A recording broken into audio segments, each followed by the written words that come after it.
Hello and welcome. It's Peter Madry from Ofcom here. My colleague Jon Heasman and I are going to speak for a few minutes to let you know what's been happening in the world of small-scale DAB. Firstly, I'll give a recap on what small-scale DAB is and how we've got to where we are now. Then Jon will speak about our programme of licensing, including an update on the first round of licences. Finally, there'll be a look forward to what happens next. Now, as you'll all know, the UK has a well-established digital radio platform providing coverage to over 90% of households, with some national services serving over 97%. Now, that coverage is either UK-wide or targeted at county-sized areas, often several counties, and that suits national broadcasters or larger commercial services and BBC local radio, because it's at the scale that those broadcasters are trying to target. However, that scale of coverage can be too large and the cost of achieving it too high for smaller broadcasters, particularly community radio. So the ethos behind small-scale DAB is to provide a third tier of digital broadcasting to complement national and local multiplexes, but targeting towns or parts of large cities. Small scale also offers a migration path to digital for community radio and small commercial stations if they wish to broadcast on DAB. Over the past few years, we've carried out trials using low-cost hardware, which enables a DAB multiplex to be established for a similar cost to a small FM station.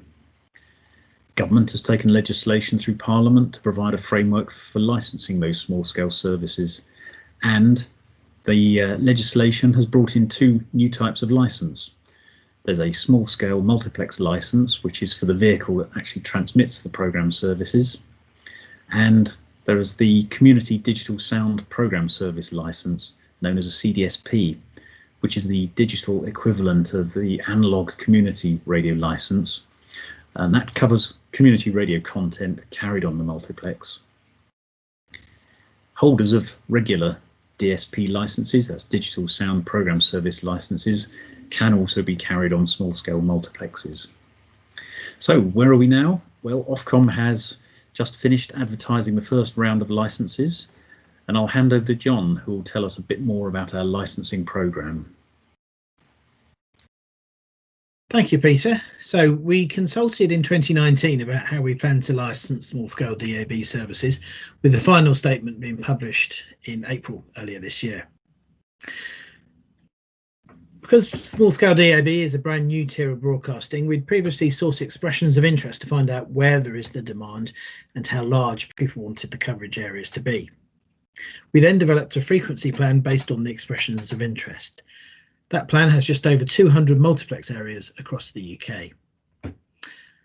As that's a vast amount of applications to advertise and assess all in one go, we plan to advertise the multiplex licenses in batches. We expect to advertise one batch approximately every 6 months. The window for applying for CDSP licenses in the multiplex areas being advertised also opens at the same time. We'll review the rate at which we're advertising the licenses. That'll be based on the number of applications we get and their quality, and also on Ofcom's available resources. So talking about round one then, of the multiplex advertisements, which has just passed. Round one contains 25 locations, as you can see there on the map. It opened on the 1st of September and it's recently closed on the 23rd of November.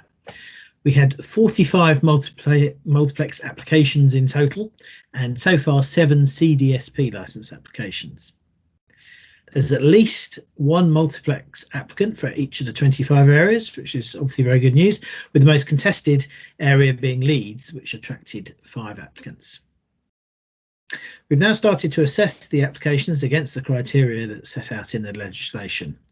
That'll involve confirming that applicants are able to hold licenses, assessing their ability to launch their services and the extent of transmission coverage that they're proposing to achieve.